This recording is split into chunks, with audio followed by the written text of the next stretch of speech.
And welcome in. It's the talk of the town. I'm Tom Pace, and today it is another Caddo Registrar of Voters update with Ernie Robertson. Now, today here at the Caddo Registrar of Voters office on Marshall Street, there is an event that's soon to be taking place, and Ernie Robertson says this is critically important to all the citizens and to those registered to vote in Caddo Parish. Ernie, what is all this about? This is the annual canvass, and it's one of those things that's required by federal law, and it's also has a companion state law. It came in during the Motor Voter Act back in the Clinton years. It's very important because this is how we keep the rolls updated and also, in a manner of speaking, kind of clean compared to what they could be. So if you received a canvass card, it's very important that you listen to this video. All right, now, and if you got the card, that's one thing. Number two, well, first off, you're going to say, well, who needs to check their address for these canvass cards? Ernie, help us with that. Well, if you got a card, what that means is that the Secretary of State has checked your address against the National Change of Address Center, which, of course, is actually a licensee of the post office, and you probably filed a change of address at some point. And so therefore what we're doing is we're checking to make sure you actually live there, number one, and number two, this is the correct address, and they've already mailed you a new voter ID card. We also, Tom, have people who have been what we call inactive voters. We found out in, say, a previous year that they were not actually at the address that they had given us originally, and the law says we have to mark them as an inactive and try to get in touch with them, and this is part of that procedure. So this is that national database, if you will. Is that where the changes come from? That's where the changes come from, and we're dealing with thousands of these cards right now. Of course, we have 165,000 registered voters in Caddo, and a lot of those folks are going to be touched by the canvass, and that's the point of the video is what do you do if you got one of the canvass cards? Will every voter receive a canvass card? No, not every voter is going to receive a canvass card.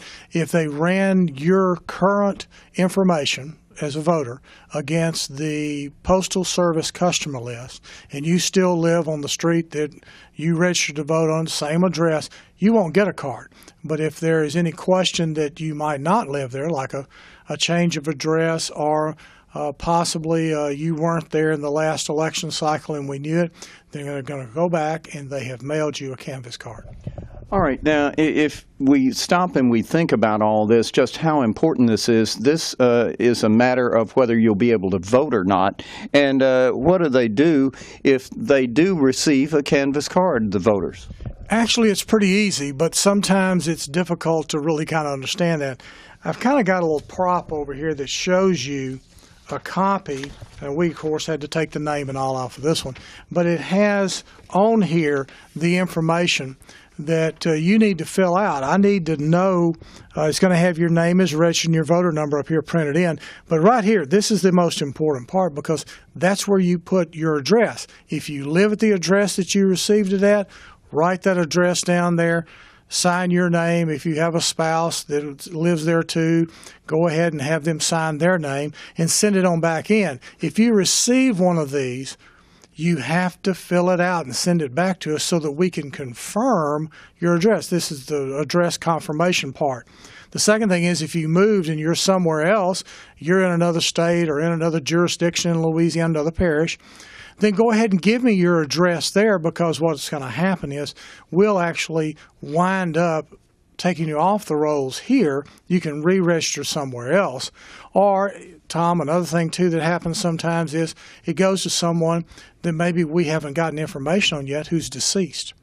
And if you just write on there deceased and then go ahead and fill in your name that you signed it and mail it back to us, that would help out for us because then we'll do what we call a challenge procedure. Same story if the person that it was mailed to at your house doesn't live there anymore. Then okay, that's fine. Just say does not live here, lives in Texas or wherever it is. sign your name to be the witness for it, then we'll start the challenge procedure to get them off the rolls. But all of this takes time, and of course we've got some big elections coming up, and we want to get the rolls as clean as we can. And this is always one of those things that trips people up because they go to vote, they got the wrong address, they don't even know what poll to go to, maybe they didn't pay attention to it. That's why we're doing the video this time. So this is a very important video for you to pay attention to, the canvas, if you will. And the other part to this is an area where can be some confusion, and Ernie's going to clear this up, about the homestead exemption. Ernie, help us with that. That has really been confusing this particular year because there's a line on here that says that you're supposed to be using your homestead exemption address to register to vote, which is state law. If you have a homestead exemption, that's the address you're supposed to use to register to vote. And we've had a lot of people call and say, well, where do I put my address because I don't have a homestead exemption? And so as we tell people, regardless of whether they have a homestead exemption or not, their address where they actually live needs to go in this first section up here. The second section that they're talking about down here is actually where you'd put a mailing address, like if you got your mail at a P.O. box and you'd rather get your mail there. Well, put in the P.O. box.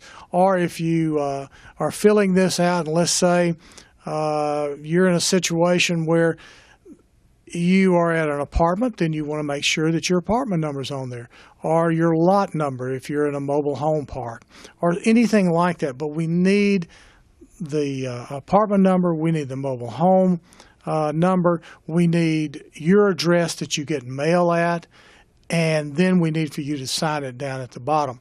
The homestead exemption, this in no way affects your homestead exemption. It's just that is the state law that you're supposed to register where your homestead exemption is if you have one. So if you don't have a homestead exemption, no harm, no foul. No harm, no foul. It doesn't matter, but I just need to know in that first section up there, basically where do you live? What is your residential address so that we can have that and then get you in the right districts, Tom, because this is a year with a lot of district elections.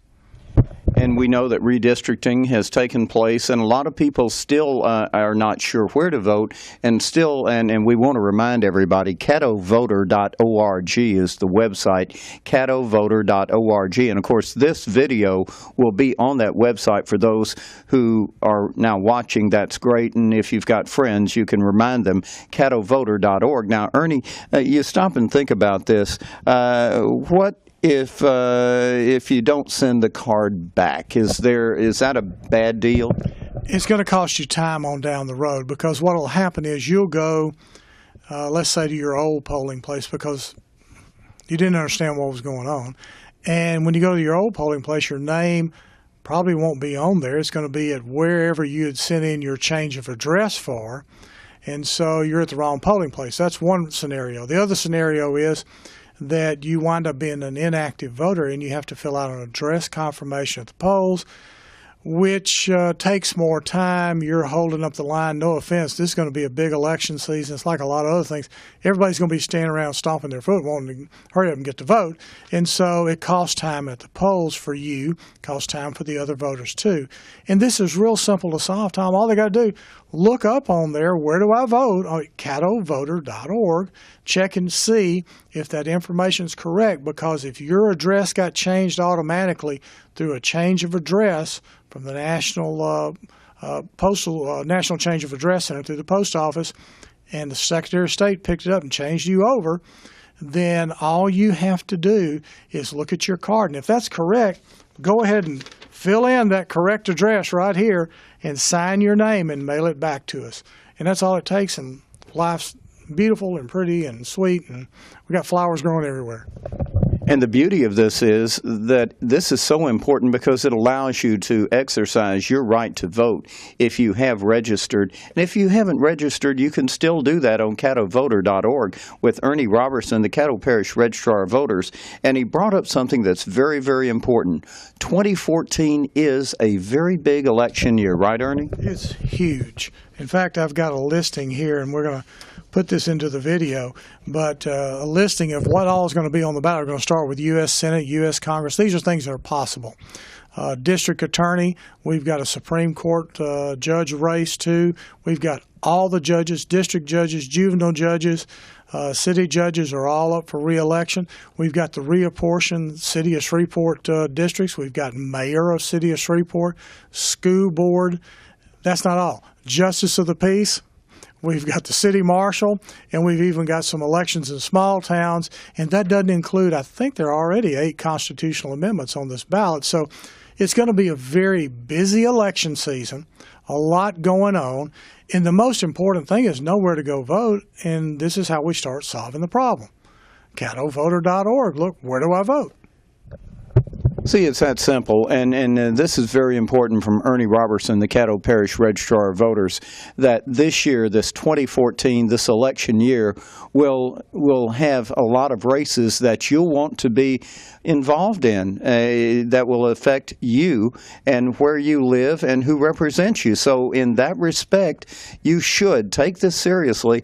If you get the canvas card, remember, fill it out, just like Ernie says, and then you mail it back. If you don't mail it back, that just negates everything that they did. So, Ernie, if you were, in final words, wrapping this up, what would be your final thoughts to everybody? Well, number one is check on this website, CaddoVoter.org, and make sure that that address is correct. The second thing is, if you have a question, give us a call, 226-6891, 226-6891. We've got time right now to make sure that we go through every step of it with you. If you have any questions at all, we're here to help you, and we can do that because we have the time right now. And I really want to encourage people, make sure you know where to go vote. Do it. Do it today. This update, this Canvas update from the Caddo Parish Registrar of Voters, Ernie Robertson. I'm Tom Pace. We'll see you soon.